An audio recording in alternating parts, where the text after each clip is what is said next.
আপুনি অসমৰ মুখ্যমন্ত্ৰীৰ নাম নেজানে? কি নাম ক'লে আপুনি একবাৰ আকৌ কওকচোন। হাসিনা বেগম। অলপ জোৰকে কওক।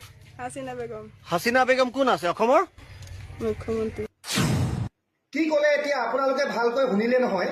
অসমত থাকি অসমৰ মুখ্যমন্ত্ৰী কোন হয় চিনি নাপায়। অসমত থাকি অসমৰ মুখ্যমন্ত্ৰী নাম নাজানে। অসমত থাকি অসমীয়া ভাষাত স্পষ্টকৈ কথা ক'ব নাজানে। আৰু ইহঁতক বাংলাদেশী ক'লে লাজ পায়।